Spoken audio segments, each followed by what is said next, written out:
Hello, Jim. Is. Hi. Hi, Jim. Thank you so much for joining us tonight.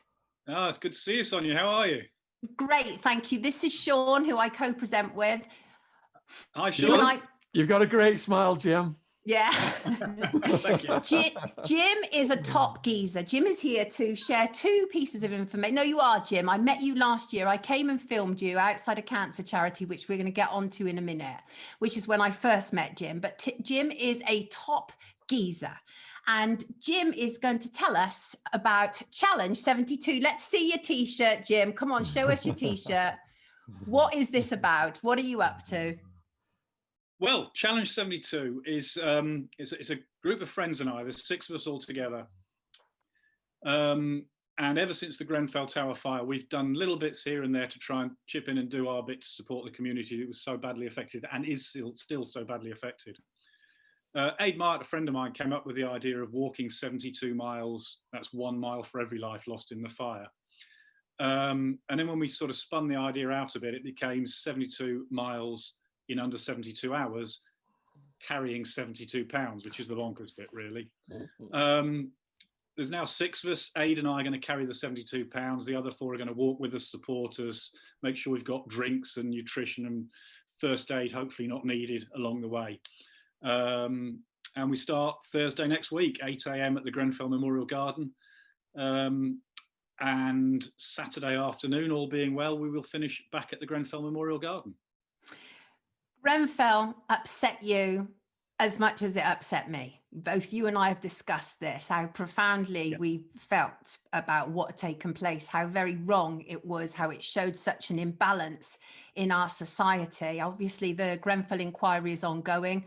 Are you as ticked off as I am, Jim, that nobody has yet been charged for what is clearly corporate manslaughter? Yes. I mean, we're over 3 years on now. The inquiry's still, as you say, ongoing. But the fact that nobody has been named as responsible for this, either individual or company or other organisation, is to me, it's just a travesty of justice. The term natural justice gets thrown around, but there's nothing natural about this. Yeah, yeah. And obviously, of course, they sought to blame the firefighters at one stage, didn't they? Yeah, which was shocking. Yeah. The firefighters were absolute heroes that night. Saved so many lives that might have been added to that 72 by their actions. Yes, they had a policy of return to your flat, it'll be safe there. But the fact those flats weren't safe wasn't the fault of the fire brigade. It was the fault of the people who had designed and installed the cladding on the outside of the building that turned those flats that should have been safe, self-contained units into death traps. Absolutely. And that obviously happened on the Wednesday. I think it was it June the 13th, I think Grenfell was. I think it was June 14th. June 14th.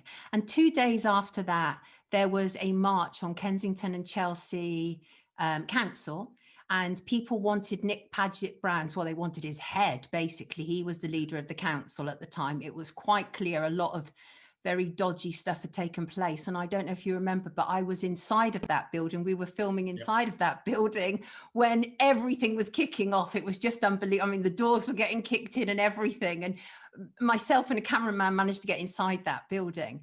And it was quite dramatic. It was quite dramatic. So how can people support what you're doing, Jim, with this walk? Well, a number of ways. We've got a presence online, challenge72.co.uk. Rather than reel out a whole load of links, if people can remember that one, challenge72.co.uk. From there, they can link to Twitter, to Facebook, to YouTube, and to a Just Giving page, which is where they can support us financially.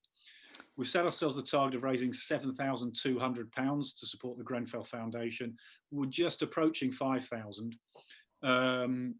So we've got a little bit of way to go for support. And we've had some fantastic support from pop celebrities, actors, sports people. They've done videos to support us, all on the website. Financial support. We've had corporate support from people providing us with cars, for example, Europcar. Morrison's providing us with all the drinks and the nutrition we're going to need along the way. People have really got together on this and really supported us. It's now really down to us on Thursday to make sure that we complete the 72 miles and finish the story, as it were. You mentioned the cladding. Could you expand on how this corporate manslaughter comes about, what contracts are involved, what the profit motive is here, maybe name some names. Yeah, the cladding was fitted to the exterior of the building ostensibly to make it prettier for surrounding residents. As the area got more and more gentrified, the group of tower blocks that make up that estate was seen as a bit of an eyesore, and cladding was added to them to make them nicer on the eye. Unfortunately, there was a series of issues whereby the cladding was not fit for purpose. It was actually made out of flammable material. That was nonetheless signed off. And it was also, on top of that, attached to the outside of the building in such a way that there was a gap between the cladding and the building that created a funnel that flames could travel up. And that's why the flats became the death traps they were, because those flames could travel up the side of the building and leap into a flat via the window. These are supposed to be self-contained concrete blocks that make tower blocks safe. And the cladding just made it a horrendous place to be. That was all signed off via council and various other parties. God forbid that ever happens somewhere else, but unbelievably, there are still over 500 buildings in the UK with that same cladding still attached. And people in those buildings, and we need to be aware, we need action. It's, people saying it's terrible, it must never happen again is not good enough. The way we stop it happening again is removing that cladding and removing it now.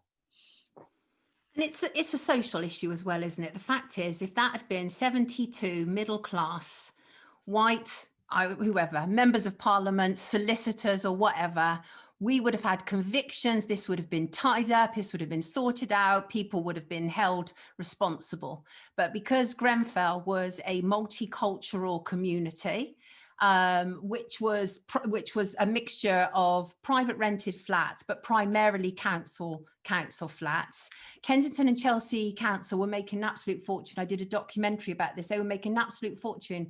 They were paying out in one hand to this building that wasn't being properly maintained. So they were paying out to top up housing benefits, and they were taking it back in with the other, and it was circular for them. So they were making this very millions a year on a building that hadn't been properly or safely maintained. It's awful that this has been allowed to happen. Absolutely awful. It's shocking. Is it ongoing that they're still doing the cladding? They're not adding it to any further buildings, but to me, the shocker is we're over 3 years on from the fire at Grenfell, and there are still over 500 buildings with that same cladding attached. That's an outrage. Yeah. It's a scandal. Right, exactly. And I say you're a top geezer, Jim, and you're a top geezer because you're raising money. So this is going to go for the Grenfell Foundation, isn't it? Have I got that correct? Tell us about the Grenfell Foundation, a little bit about that. They're a great charity. They do work with and in the community around Grenfell. I could reel off a whole list, but to give you an example of the work that still needs doing in that community, there are families, as I keep saying, over 3 years on, there are families still in temporary accommodation post-fire. That's shocking. There are children, young people who are going to need counselling for PTSD for the rest of their lives because of what they experienced that night. Right.